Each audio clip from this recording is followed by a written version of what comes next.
France Info. On connaît le groupe du GIEC, spécialiste du climat. Existe aussi l'IPBES, l'équivalent pour la biodiversité, qui organise depuis ce matin à Paris un sommet sur le sujet. 132 pays y sont représentés. Avec quels objectifs? S'agit-il seulement de dresser le constat, 1 million d'espèces menacées dans les prochaines années, ou bien de proposer des solutions concrètes pour sauver ces espèces animales et végétales? Pour en parler sur France Info, nos invités, Sandrine Bélier, bonjour. Bonjour. Ancienne eurodéputée Europe Écologie Les Verts, juriste spécialiste en droit de l'environnement. Vous dirigez aujourd'hui l'ONG Humanité et Biodiversité. Jérôme Bignon est également avec nous. Bonjour. Bonjour. Sénateur de la Somme, membre de la commission sénatoriale de l'aménagement du territoire et du développement durable. Gilles Boeuf est avec nous en ligne. Bonjour. Bonjour. Un biologiste, ancien président du Muséum national d'histoire naturelle. Vous présidez le conseil scientifique de l'Agence française pour la biodiversité, agence dont font également partie nos deux autres invités. Ce sommet qui débute à l'UNESCO à Paris doit adopter un rapport sur l'évolution mondiale de nos écosystèmes. C'est le premier en 15 ans, et en 15 ans depuis le début des années 2000, on peut dire que les choses se sont largement dégradées, Sandrine Bélier. Oui, les choses se sont dégradées et en effet, on s'attend à un constat alarmant là de la part de la communauté scientifique. Mais la bonne nouvelle, c'est que c'est pas foutu. Il y en a quand même une de bonne nouvelle. Il y a une bonne nouvelle, c'est que c'est pas foutu et que au-delà de nous présenter un constat, on attend à la fin de cette 7e réunion de l'IPBES des scénarios, des chemins à prendre pour les décideurs économiques et politiques et qui nous permettront de potentiellement mettre fin à l'érosion de la biodiversité et amener un certain nombre de solutions. Et c'est important parce que, et ce moment, je pense que du coup, va nous permettre aussi de rappeler que le sort de l'humanité, l'avenir de l'humanité dépend de la nature, dépend du vivant. Nous faisons partie du vivant. C'est le vivant, la biodiversité qui nous permet de nous nourrir, de nous habiller, de nous loger. En fait, nos besoins vitaux dépendent de la biodiversité. Notre avenir, l'avenir de l'humanité dépend de la biodiversité et de la bonne santé de notre planète. Donc l'enjeu est vraiment très très important. On va revenir sur toutes ces conséquences et puis bien évidemment sur les pistes qui seront proposées pour inverser les choses. D'abord peut-être un constat, Jérôme Bignon, des espèces qui ont disparu ces dernières années, des autres qui vont disparaître aussi dans le futur. Je vais de façon paradoxale parler des espèces qu'on ne connaît pas et qui disparaissent. Elles disparaissent avant qu'on les ait trouvées, parce qu'actuellement... On découvre encore chaque année, c'est ça, des milliers d'espèces. Notamment dans la mer, mais également sur la terre. Et donc, le paradoxe, c'est qu'il y a des espèces qui disparaissent alors qu'on les aura jamais connues. Mais ça, c'est vieux comme l'humanité. C'est d'ailleurs un phénomène dans lequel on se heurte, cette disparition des espèces, parce que les gens disent, les gens répondent, mais les espèces disparaissent depuis toujours. Les extinctions d'espèces, on en est elles se sont accélérées tout de même. Elles se sont accélérées. Et puis surtout, la grande nouveauté par rapport aux 5 grandes extinctions des espèces, c'est qu'elles étaient toutes dues à des questions naturelles dans laquelle l'homme n'intervenait pas. Ce qui est très différent dans celle qu'on vit aujourd'hui, celle qu'on appelle l'extinction due à l'Anthropocène, c'est que l'homme est la cause essentielle de cette extinction. Et ça, c'est fondamentalement différent, parce qu'il faut à la fois changer nos comportements, mais également aider les gens à prendre conscience que ce sont nos comportements humains, nos politiques, nos façons de vivre qui entraînent ces disparitions. Et il y a un refus parfois, il y a eu du climato-scepticisme, on le sait, mais il y a également sur les pertes de biodiversité une forme de scepticisme lié à ce que les psychologues appellent une amnésie générationnelle, c'est-à-dire que ceux qui ont toujours vu des oiseaux n'imaginent pas qu'ils ne voient plus les oiseaux. Il y a aussi un sentiment de culpabilité. Et puis, il y a peut-être aussi une façon dont on leur parle de ces sujets-là. Peut-être que c'est trop éloigné de leur vocabulaire habituel, courant, et que donc il faut essayer d'avoir un langage partagé pour que ceux qui causent la disparition prennent en compte dans leur comportement, que ce soit les acteurs économiques, les acteurs politiques, les citoyens de base, récupèrent, comme dit Sandrine, la capacité qu'on a de sauver la biodiversité sur la planète. On va revenir à cette inversion possible de la tendance. Je voudrais qu'on écoute Gilles Boeuf, qui est également avec nous en duplex depuis Bordeaux. On parlait des espèces qui sont le plus directement menacées aujourd'hui. Ce sont des espèces animales, des espèces végétales? Tout. Le vivant, en fait, ce sont des bactéries, des protistes, des grosses cellules à noyaux, des champignons, des plantes et des animaux. Tout est touché, puisqu'on détruit les écosystèmes, en fait, de façon plus forte, un petit peu plus tous les jours. Ceci parce que les causes de ces espèces... Alors, moi, je ne parle pas trop d'extinction. On assiste à un effondrement du nombre d'individus dans les populations. À terme, ça peut nous y amener, bien évidemment. Ce qui est clair, c'est qu'il faut bien expliquer aux gens qui nous écoutent... On n'a pas d'espèce qui disparaît totalement. Si. Il y en a, par exemple, je connais une petite porcelaine, un petit animal marin qui vivait sur les falaises rocheuses en Hollande il y a encore 40 ans, qui est parti. Quand on le cherche aujourd'hui, ce sont des champs avec des vaches. Non, les raisons vraiment réelles, c'est d'abord la destruction des écosystèmes. Regardez le littoral, aujourd'hui, on le détruit systématiquement. On détruit les mares, on arrache des forêts, on détruit. Deuxièmement, on pollue. Partout, même les zones où l'humain n'est pas. L'Antarctique est contaminée. Les oies sauvages en Arctique sont bourrées de pesticides qu'on utilisait il y a une 50aine d'années. On surexploite, on chasse trop, on pêche trop. Et puis bien sûr aussi on dissémine tout partout. Un bateau va vous ballaster de l'eau de Rotterdam à Abu Dhabi. Et ce sont des micro-organismes qui disparaissent en priorité ? Non, pas en priorité. Tout le vivant disparaît. De toute façon, comme tout à l'heure disait Jérôme, on ne les connaissait pas de toute façon. Et enfin, le climat change. Il faut être, on l'a bien vu, de très mauvaise foi pour dire que l'homme n'y est pour rien. Mais c'est pas du tout, et je suis d'accord avec Sandrine, la première raison. Ils s'en vont, ces espèces vivantes, elles s'en vont parce qu'on détruit, on pollue, on surexploite et on dissémine. Alors aujourd'hui, je suis entièrement d'accord, c'est jamais foutu. Le vivant a un pouvoir de résilience exceptionnel, bien évidemment. Alors, quand on nous compare l'état actuel de la situation par rapport à ces crises qui se sont passées, on en connaît au moins 60 crises depuis 800 millions d'années, avec 5 majeures. On met les conditions, effectivement, aujourd'hui, d'un effondrement du vivant absolument ahurissant dans l'indifférence générale. Les gens ont toujours peur du climat qui change, ils le perçoivent. On n'a pas peur des espèces qui s'amenuisent un peu partout.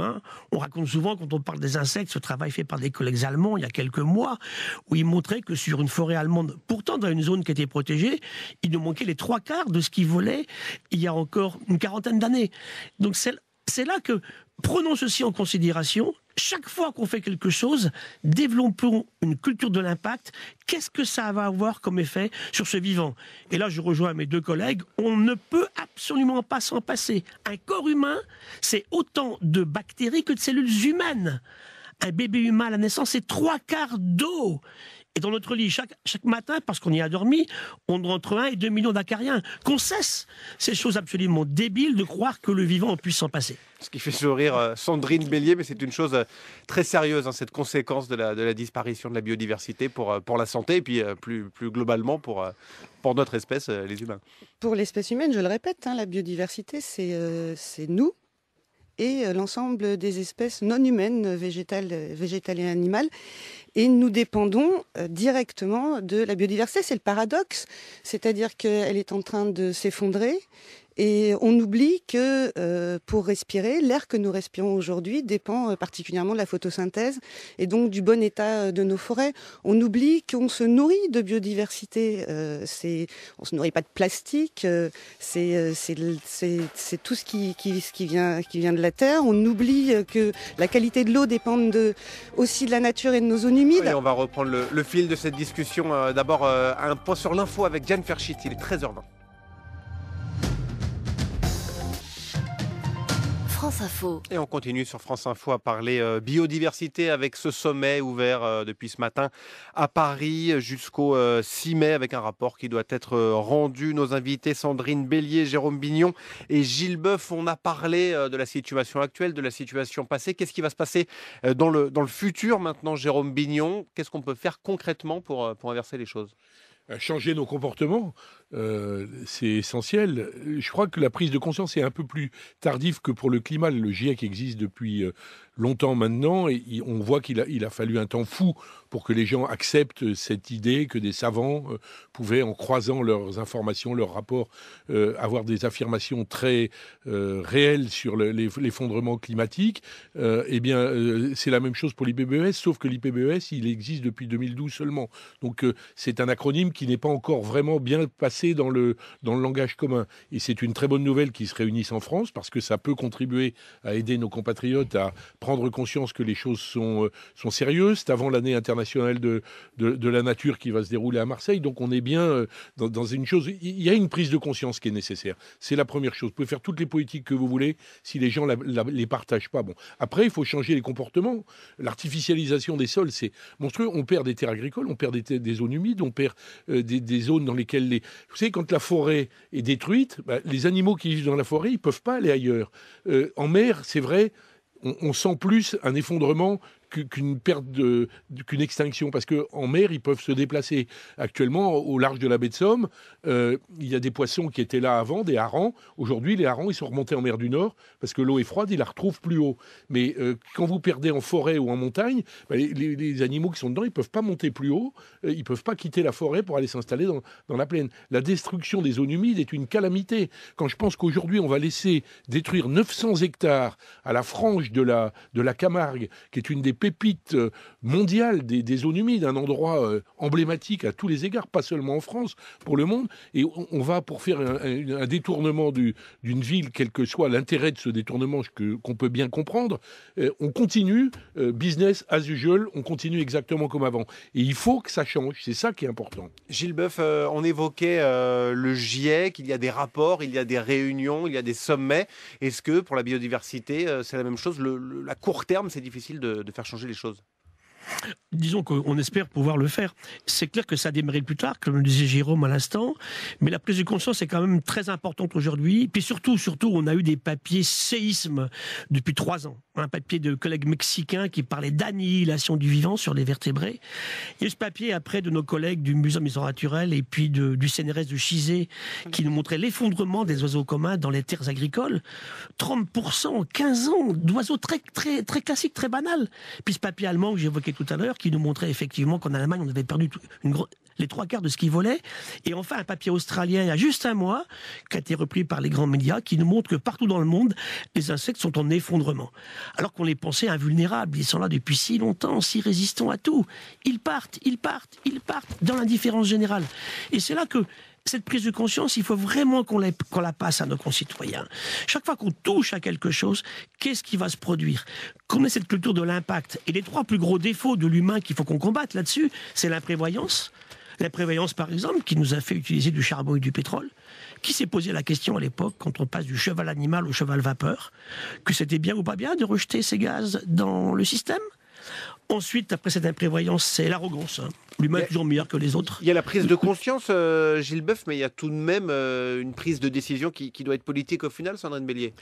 Tout à fait. Je termine juste arrogance et enfin... Allez-y, Gilles Boeuf, alors. Non, mais c'est vrai. Imprévoyance, arrogance et cupidité. On veut toujours plus. C'est pas possible de continuer comme ça. Sandrine Bélier. Oui, parce que c'est vrai ce que disent Gilles et Jérôme. La population est plus marquée par les événements climatiques aujourd'hui que cette disparition un peu invisible de la biodiversité. Donc espérons qu'à la sortie de ces travaux... C'est ça le problème aussi peut-être, c'est qu'elle est invisible et qu'on ne s'en rend pas compte au quotidien. On a une belle métaphore, vous savez, c'est celle de la grenouille. Si vous jetez une grenouille dans une marmite qui est en ébullition, elle va tout de suite en sortir. Par contre, si vous la mettez dans l'eau froide et que vous êtes bouillir et chauffer l'eau au fur et à mesure, vous allez cuire la grenouille. Espérons que nous ne nous laisserons pas cuire et en effet, espérons aussi qu'à la sortie de cette conférence de nos scientifiques sur la biodiversité, on ait un certain nombre de décisions qui soient prises. Elles peuvent être prises. Moi, j'espère un sursaut politique en vue notamment du sommet fin 2020 en Chine et avec un plan d'action comme on l'a eu pour le climat, un plan d'action pour la biodiversité, de prendre en considération l'enjeu de la biodiversité dans toutes les décisions sectorielles, politiques, en matière d'aménagement du territoire, en matière d'agriculture. On a une échéance, c'est la renégociation de la politique agricole commune. Favorisons les pratiques qui respectent la nature, qui respectent l'environnement, plutôt que de continuer dans une agriculture très productiviste, qui utilise beaucoup de pesticides. On sait que c'est une des causes. Et puis chaque citoyen peut agir aussi. Nous, on a, avec Humanité et Biodiversité, on porte le message qu'il n'y a pas d'endroit perdu.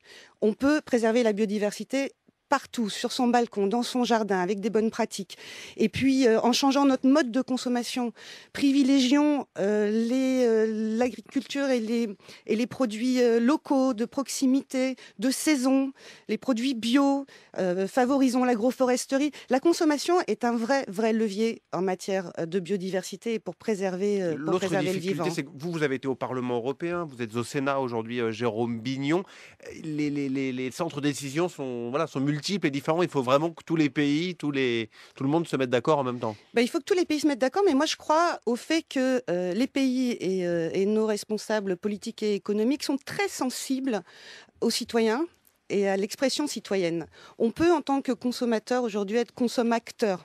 On peut, et on le voit sur le climat, la jeunesse qui se mobilise, ça fait bouger les lignes. Si l'ensemble des citoyens, et c'est pour ça, Gilles et Jérôme ont raison, il faut qu'il y ait une prise de conscience qui soit prise, si l'ensemble des citoyens demandent à ce que demain on consomme, on produise, et qu'on vive avec cet impératif de durabilité et de soutenabilité sur cette planète, on n'a qu'une planète, les ressources sont limitées, charge à nous de les utiliser, de les consommer en responsabilité et en solidarité, parce que ça c'est un point aussi très très important. On consomme beaucoup plus au nord qu'au sud, et il y a aussi énormément d'inégalités aujourd'hui dans la manière dont la population mondiale profite des ressources naturelles. Et ce sera le message, le mot de la fin de ce débat. Merci à vous trois d'avoir été avec nous sur France Info. Sandrine Bélier, juriste spécialisée en droit de l'environnement, ancienne eurodéputée. Vous dirigez, je le rappelle, l'ONG Humanité et Biodiversité. Jérôme Bignon, sénateur de la Somme, et le biologiste Gilles Boeuf en duplex de Bordeaux. Merci.